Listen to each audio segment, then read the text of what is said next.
안녕하세요. 오늘도 사연 살롱을 찾아주셔서 감사합니다. 살롱 채널 재밌게 듣고 있는 구독자입니다. 사연을 들으며 많이 배우고 얻어가고 때로는 위로를 받고도 있답니다. 오늘은 제 이야기를 좀 해보려고 해요. 저는 딸부잣집에서 태어난 막내딸입니다. 저희 집은 딸만 줄줄이 넷인데요. 그 탓에 저희 어머니는 시어머니에게 무척이나 구박을 많이 당하셨어요. 어린 제 기억 속에도 할머니의 꾸지람이 아직도 귓가에 선연한데요. 얘, 도대체 언제 남자애를 낳을 수 있는 거니? 에휴, 이 치질이 복도 없는 년? 네가 남자애기를 낳아야 우리 집안이 대리를 일 거 아니냐? 노력하고 있어요, 어머니. 아우, 진짜. 네가 아들 못 낳는 년인 줄 알았으면 진즉에 혼인 같은 건 안 시켰을 게다. 이게 대체 무슨 천지가 개벽할 일인지 원. 젊은 분들은 이해하실 수 없으실지도 모르겠지만 저희 어머니 때만 해도 남아 선호 사상이 남아있던 때였고 저희 할머니 또한 무조건 남자애가 있어야 집에 복도 들어온다고 믿는 남아 선호 사상을 가지고 계신 분이셨어요. 그래서 저는 기억이 잘 나지 않는 어렸을 때도 나이 든 할머니를 모시고 살면서 왜 이렇게 우리 엄마만 구박을 당하고 저리 고생하실까 하고 엄마를 걱정하곤 했어요. 나중에야 남자애를 낳지 못한다는 이유 하나만으로 그런 험한 꼴을 보셨단 걸 알게 되고 난 후 제가 다 억울하기도 하고 속이 상하기도 했어요. 아무튼 그런 어머니를 보고 자라 그런지 저는 시집살이만큼은 죽어도 하고 싶지 않았어요. 그래서 남자를 사귈 때면 혹시나 연애가 결혼으로 이어질 것 같은 사이라면 더더욱 반드시 제 시댁되는 쪽 시부모님들을 살피곤 했습니다. 제 남편과 결혼하기 전에도 역시 일부러 몇 번이나 찾아뵈면서 시어머니가 어떤 분인지 제 나름대로 판단해보려 했어요. 남편은 시어머니를 뵙기 전에 우리 엄마 정말 시집살이 같은 거 안 시키실 분이야. 나만 믿으라니까. 정말이야. 하고 말하긴 했지만 어디 결혼 앞둔 여자에게 자기 엄마 나쁘게 말할 아들 있나요? 저는 남편의 말은 한 귀로 듣고 흘리곤 잔뜩 긴장을 했어요. 그런데 처음 시어머니와 만난 날부터 시어머니는 제게 꽤 괜찮은 분으로 각인이 되었어요. 일단 교사 생활을 오래 하셔서 그런지 특유의 인자한 표정과 온화한 말투가 있으셨는데 저를 그러한 표정으로 맞이해 주시며 어서 와요. 우리 철이 여자친구라 했죠? 먼 길 오느라 고생 많았어요. 하고 말씀해 주시는 시어머니의 모습에 왠지 모르게 마음이 놓였어요. 시어머니는 말씀을 하실 때도 조곤조곤 하시는 편이었고 시어머니 말을 듣다 보면 학창시절 때 수업시간 선생님 말 듣는 것처럼 조금 편안하고 노곤한 느낌마저 들었어요. 그렇게 마음을 한번 놓았던지라 그 이후론 시어머니를 조금 편하게 대할 수 있었고 결혼 전까지 가끔씩 시어머니와 밥을 먹기도 했는데 그때마다 저에게 잘 대해주시는 시어머니의 모습에 완전히 마음을 놓았죠. 상미씨 집은 딸이 여럿이라 했지? 얼마나 부러운지 몰라. 나도 딸이 더 갖고 싶었거든.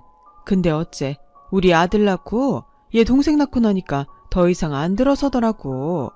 근데 우리 상미 같은 애를 낳아 길렀으니 사돈께서는 무지 흐뭇하시겠네. 아니에요 어머님. 저희 어머니 시집살이도 많이 하고 고생도 워낙 많이 하셔서요. 괜히 제가 엄마 볼 때 미안해요. 아휴, 그런 일이 있었구나. 우리 때야 시집살이가 꽤 심하긴 했지. 나도 호되게 당했어. 시어머니와 저희 엄마 얘기를 하다 보면 공감대 형성이 자연스레 되면서 마음적으로 더 가까워진 것 같았어요. 결혼을 한 이후에도 시어머니는 제게 꾸준히 잘해주려 하셨고 저도 며느리로서 잘 모시려고 노력했던 것 같아요. 어머니, 이거 팥죽인데 오늘 동지잖아요. 집에서 끓여봤어요. 드세요. 아우 고마워라.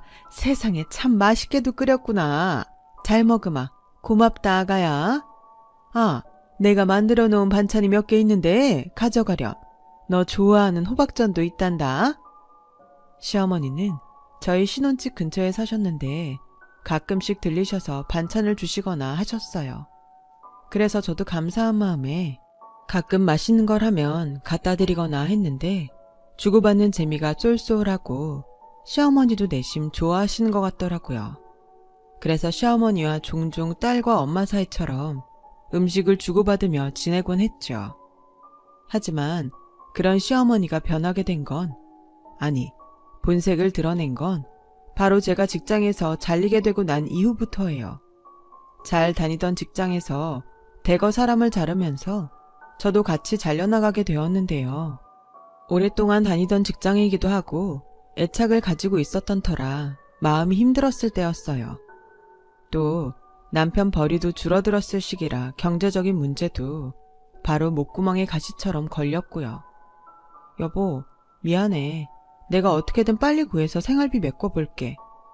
아니야, 그럴 거 없어. 천천히 구해. 일은 또 구하면 되지. 뭐가 걱정이야.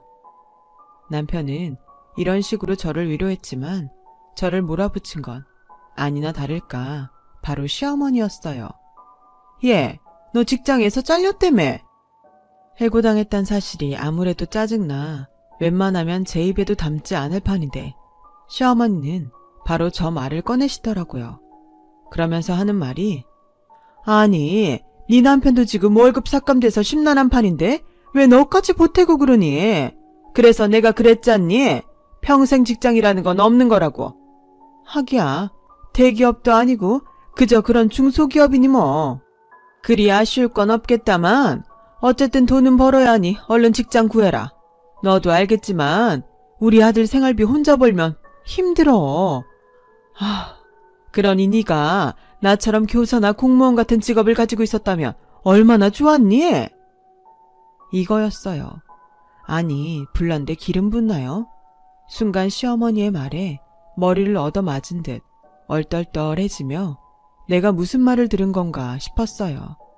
그간 어머니처럼 다정하고 온유하신 분은 없다 생각하고 믿고 따르고 있었는데 이런 모습을 마주하니 당황스럽기 그지없었죠.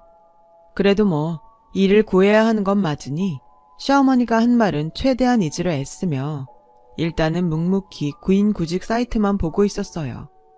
그런데 공채기간도 아니고 하다 보니 제가 원하는 연봉을 맞춰주는 곳이 별로 없더라고요. 연봉이 맞으면 제 분야의 일이 아니고 하루하루가 정말이지 막막했답니다. 시어머니는 옆에서 저 취직했는지 독촉해대고 남편은 어쩔 줄 모르는 표정을 짓고 대출받은 건 갚아야 할 게 천지인데 속이 타들어가는 기분이었어요. 그러다 결국 남편이 조심스레 제게 그러더군요. 시어머니에게 도움을 요청하자고요. 당분간만 우리 엄마한테 생활비 조금 도움 받자. 어머니한테? 아니야. 우리 선에서 해결해보자. 아직 우리한테 시간이 있잖아. 내가 지금 몇 군데 보고 있고 면접도 잡혀 있으니까 너무 걱정하지 마. 진짜 시어머니에게라도 도움을 요청해볼까 하는 생각이 잠깐 들긴 했지만 이런 금전적인 문제로 괜히 시어머니와 얽히기 싫었어요. 또 왠지 그러면 안 좋을 것 같다는 느낌도 들었고요. 그러다 설상가상 남편이 아파 입원을 하게 되었어요. 심각한 건 아니었지만 갑작스레 원래 있던 지병이 악화되면서 병원 신세를 지는 바람에 경제활동을 할 수가 없었죠.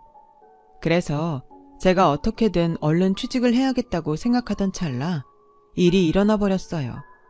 남편이 저 몰래 시어머니에게 말해 생활비를 탄 거예요. 그땐 그게 제 발목을 그리 붙잡을 줄 몰랐죠. 여보, 나한테 말도 없이 시어머니한테 그런 말을 하면 어떡해. 내가 책임지고 일 구해본다고 했잖아. 조금만 기다리지 그랬어. 얼마나 걸린다고. 아니, 그게 나도 당분간 일 못하고 당신도 직장 구하느라 스트레스 받는 것 같아 그러지. 잠깐 몇 달만 탓쓰는 건데 어때? 우리 엄마도 흔쾌히 주신 거야. 솔직히 마음은 찝찝했지만 이미 벌어진 일 어찌할 수가 없었어요. 그래서 일단은 감사하다는 전화를 한 통 드리고 저는 구직 활동을 계속하게 되었죠. 시어머니에게 생활비를 탓쓰게 되면서요. 그런데 아주 이상한 일이 일어나더라고요. 사실 제가 시어머니에게 감사 인사를 드리려고 전화를 걸었을 때부터 시작이 되었는데요. 어머니, 저 상미예요.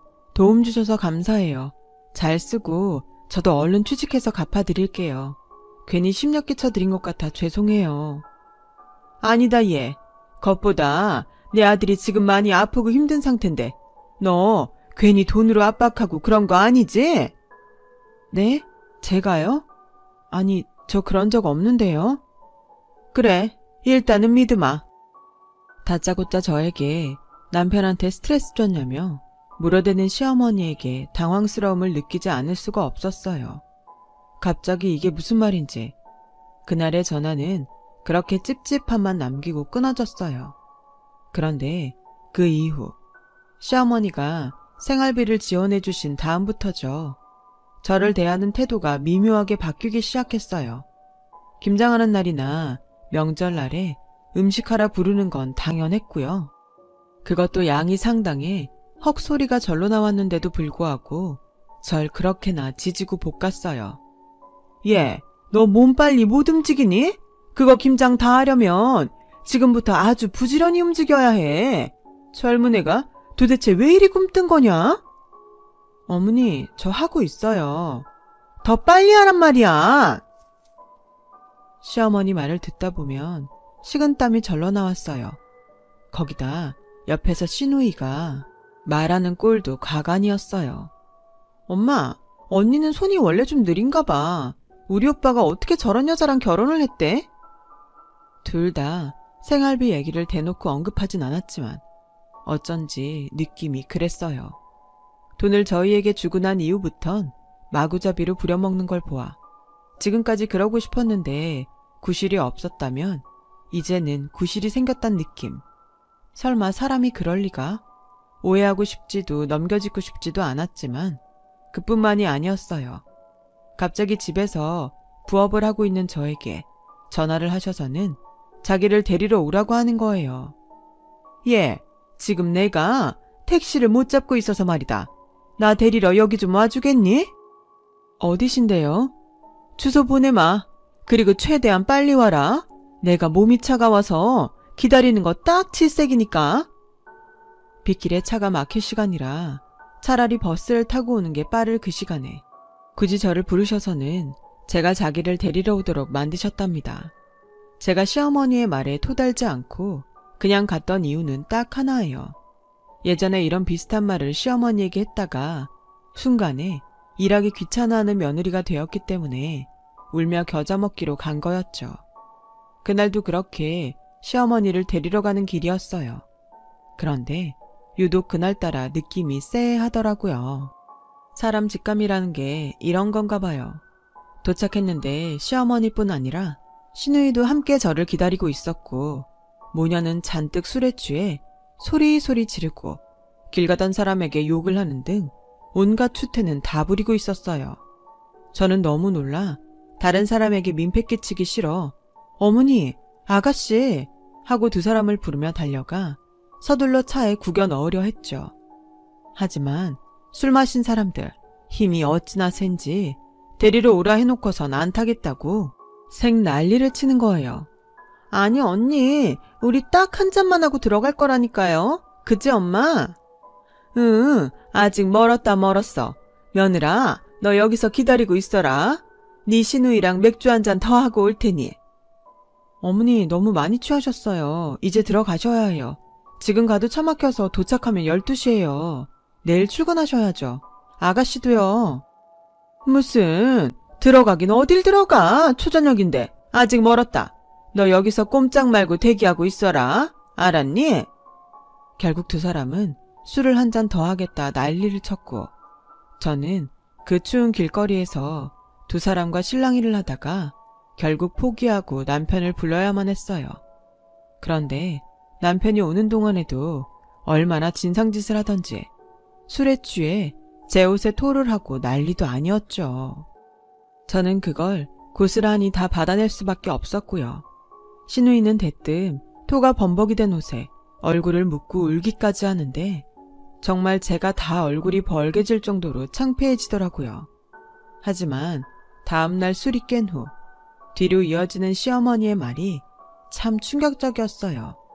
솔직히 여기까지 저를 불러다 놓고 난리를 쳤으면 창피한 거라도 알든 저에게 미안하다고 말이라도 한마디 하는 게 정상 아닌가요? 예, 우리가 어제는 너무 취해서 그랬어. 앞으로 이런 일 없을 거다. 하고는 아무 일 없다는 듯 쓱 넘어가더라고요. 정말 열이 받아서. 처음으로 속에서부터 화가 올라와 무슨 말이라도 시어머니에게 던지고 싶은데 가진 힘을 다해 꾹 참았어요. 이때부터 모든 게 어그러지기 시작했던 것 같아요.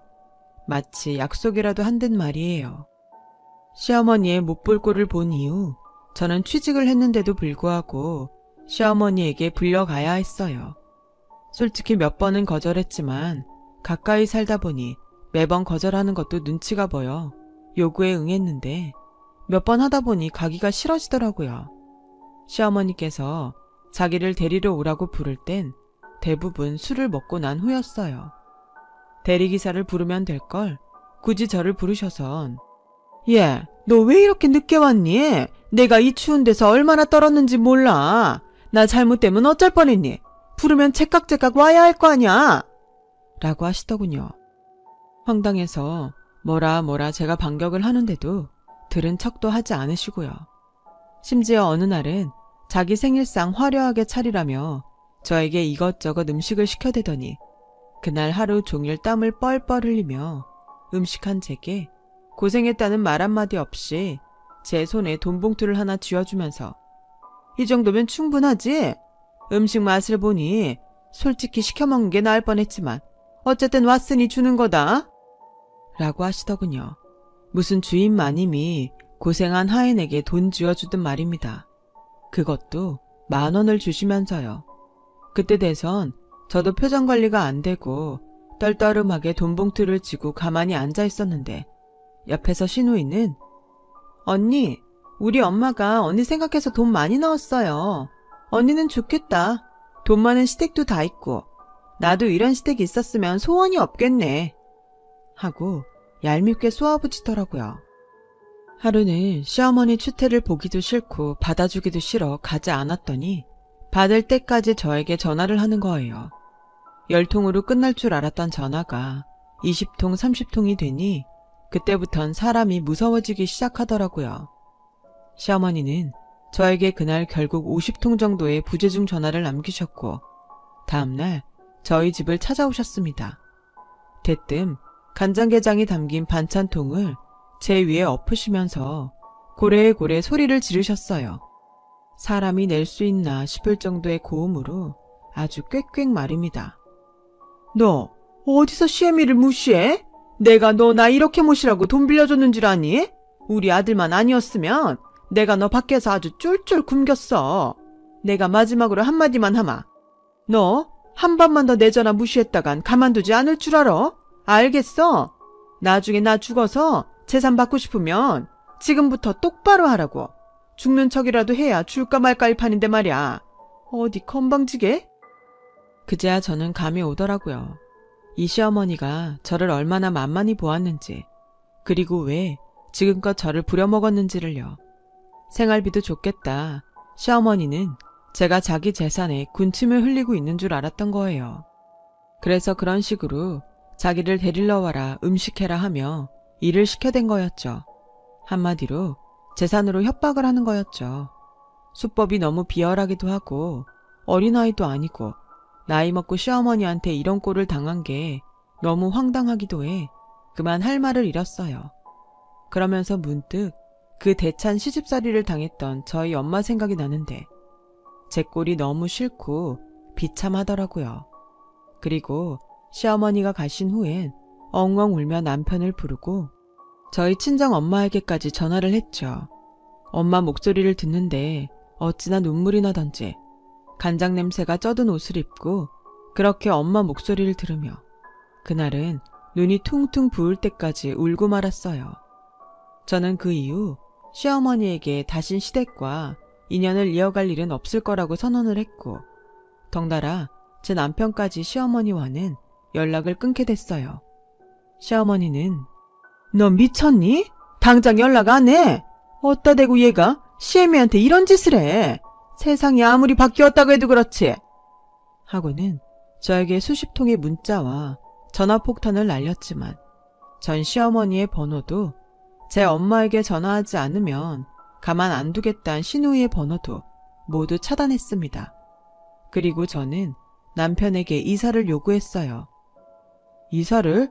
당신 마음은 알겠지만 그렇게까지 해야 할까? 솔직히 말해줄까? 나 이렇게라도 안 하면 숨 막혀 죽을 것 같아. 시어머니가 근처에 산다는 생각만 해도 가슴이 답답해진다고. 당신 내가 그러고 살길 바래? 남편은 내키지 않아 했지만 제 말을 듣고 나선 알겠다며 고개를 끄덕이곤 어쩔 수 없이 이사를 감행했어요. 그렇게 시어머니와 연락을 끊고 살 날들은 제게 어떤 의미에선 안식이었고 평화였어요. 지금껏 한 사람으로 인해 몸과 마음 모두가 지쳐 있었는데 드디어 자유라는 쉼을 얻은 것 같았죠. 그 사이 저는 임신도 하게 되었고 예쁜 아이까지 출산하게 되었어요. 물론 출산을 한 이후에도 시어머니에게 일절 연락을 하거나 소식을 전하지도 않았죠. 남편이 대신 전화해서 전달했을 뿐 저는 제 아이를 시어머니에게 보여주고 싶지 않다 단단히 말해두었거든요. 어머니가 아기 너무 보고 싶어 하시는데 안 될까 여보? 안 돼. 나는 이번 일 계기로 다시 시어머니와 합치고 얼굴 맞대며 살고 싶지 않아. 그럴 자신도 없고. 그러니 이건 당신이 포기해줬으면 좋겠어. 아직 내 마음이 풀린 것도 아니고 그 일 일어난 지 얼마나 됐다고. 난 못해. 휴, 1년이면 충분하지 않아? 1년 동안 안 보고 살았으면 됐지. 우리 엄마랑 그렇게 뻗대고 살아야 해? 솔직히 아기가 태어나고 난 후엔 남편과 이런 언쟁을 종종 해야만 했어요. 하지만 저는 그때마다 절대 안 된다고 제 의사를 밝혀두었고 남편도 제가 하도 강경하니 조금 틱틱거리다가도 입을 도로 넣었죠. 그러던 어느 날 사건이 터지고 말았는데요. 한참 시어머니와 연락을 끊고 살던 시기에 갑자기 시어머니로부터 장문의 문자 하나가 와 있더라고요. 지난 일은 이제 잊고 새롭게 출발하자느니 너도 이제 나를 용서하고 나도 새로운 사람이 되겠다느니 하는 메시지였어요. 솔직히 그 문자를 보자마자 가소로워 웃음부터 픽 나왔어요. 저는 사람이 변한다고 믿지 않거든요. 더군다나 며느리에게 간장게장을 쏟아부은 시어머니 같은 인간은 더더욱이나 안 변한다고 생각했어요. 하지만 남편은 시어머니가 이렇게까지 하는데 손주까지 보여주지 않으면서 인연을 끊는 게 계속 마음에 걸리는지 저만 보면 한숨을 쉬어댔어요. 제 눈치를 보며 이번 명절에도 안 갈 거지? 하고 묻는데 제가 대답이 없자 풀이 죽어 혼자 방 안으로 들어가더라고요. 게다가 시어머니는 그 이후로도 꾸준히 쪽지와 함께 몇 가지 반찬들을 저희 집 앞에 놓고 가면서 꾸준히 저에게 무언가 화해의 제스처를 취했고 남편이 한 번만 가보자고 통사정을 하는 바람에 어쩔 수 없이 아이를 안고 시어머니 집에 찾아가게 됐어요. 그런데 막상 찾아간 시어머니 집에선 알 수 없는 냉기가 흐르고 있더라고요. 제가 와도 시어머니는 본 듯 안 본 듯 다른 일을 하고 계시고요. 어머니, 저 왔어요. 그래 왔니? 시어머니는 이 말만 할 뿐 어떤 말도 하지 않으셨어요. 남편마저도 그런 분위기에 당황한 듯 싶었죠. 그러다 시어머니가 차려준 밥을 조용히 먹고 집에 갈 채비를 하려는데 갑자기 저를 따로 자기 방으로 부르시더라고요. 그러면서 이어지는 시어머니의 말에 저는 썩어가는 표정을 숨길 수가 없었는데요. 그래, 나랑 연락 끊고서니 마음 편했니? 내가 오늘 너 여기 부른 건 버르장머리 없는 며느리한테 밥 먹이면 미안하다 말하려고 부른 거 아니다. 혹여나 그 착각했을까봐 미리 말해두는 거다. 네가 얼마나 주제 모르고 날뛰는지 그거 보여주려고 너 여기 부른 거다. 자, 여기 확인해봐라. 시어머니는 저를 불러놓고 시종일관 비웃음을 지으며 저를 조롱하는 말을 퍼붓더니 이번에는 갑자기 이걸 보라며 서류 한 장을 제 앞에 던졌습니다. 그 서류가 뭐였는지 아세요? 자기 재산 증명해주는 땅이며 건물, 서류들이었어요. 시어머니는 그걸 툭툭 제 머리 위로 치며 말을 이어갔어요. 예, 너 우리 집 돈 보고 들어온 그 더러운 돼지 같은 심보 내가 모를 줄 알았니? 다 알고 있었지만 우리 순진한 아들 생각해서 내 아들은 아무것도 모르는 것 같아 참고 있었던 거다. 근데 그렇게라도 들어와 뭐라도 뜯어먹고 누리고 싶은 거면 나한테 어떻게 해야 할 것 같니? 지극정성으로 받들어도 모자랄 판 아니겠니? 근데 어따 대고 내 연락을 끊고 내 아들로 손주로 나를 협박할 생각을 해? 뭐라고요? 제가 이 집에 돈을 보고 들어왔다고요? 연기하는 척하지 말아라. 가소롭다. 딸만 있는 거지 같은 집안에서 태어나 부잣집에 시집왔으면 네네 하고 시어머니 받들 생각이나 해야지. 어디 인연을 끊고 내 전화를 무시해. 네가 그러고도 무사할 줄 알았니? 자, 여기 네가 좋아하는 돈이다. 이 정도면 됐지? 그러면서 시어머니가 제 얼굴에 뿌린 건 바로 돈이었어요. 10,000원짜리 지폐들 여러 장을 제 얼굴에 뿌려댔는데요.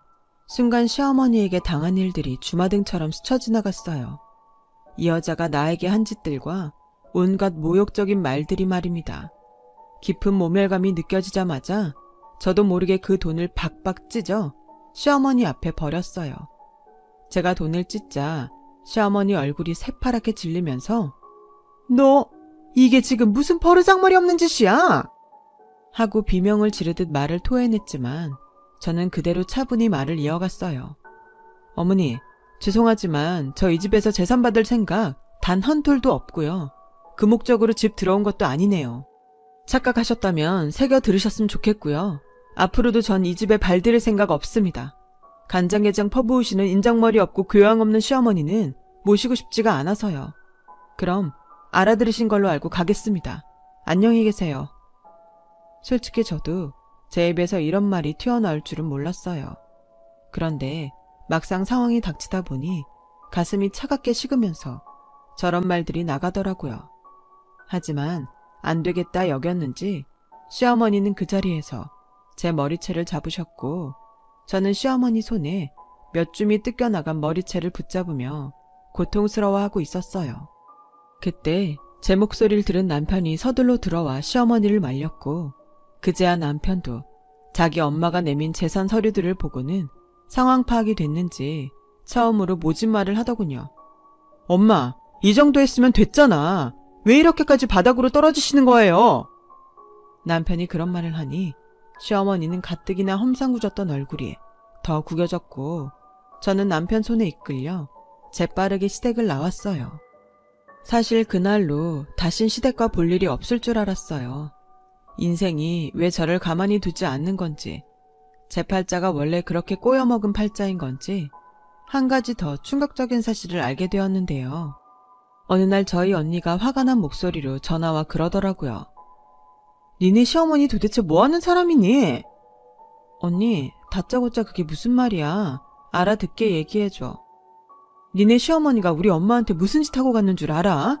엄마가 지금 충격으로 아무것도 못하고 죽만 먹으면서 쫄쫄 굶고 있어. 어? 언니에게 들은 얘기는 더없이 충격적이었어요. 시어머니가 이 짓을 저에게만 한 것이 아니고 바로 제 엄마한테까지 한 것입니다. 어느 날 저희 엄마에게가 재산 서류를 보여주면서 이 돈 며느리에게 주고 싶은데 며느리가 자기와 연락을 끊었다면서 제 욕을 하더니 저한테 한 짓 그대로 저희 엄마 얼굴 위에 돈을 뿌려대며 어디 자식 교육을 그따위로 시켰냐고 난리를 쳐댔단 겁니다. 뭐? 어머니가 엄마한테 그런 짓을 했다고?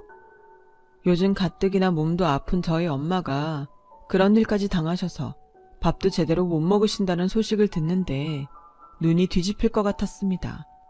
분노로 온 몸이 부들부들 떨리는데 저한테 한 짓은 넘어간다 쳐도 저희 엄마한테까지 그러는 건 도저히 용서할 수가 없더군요. 저는 그 길로 곧장 시어머니에게 달려가려다 제대로 아주 톡톡히 망신을 주어야겠다는 생각에 조용히 나를 잡고 기다렸어요.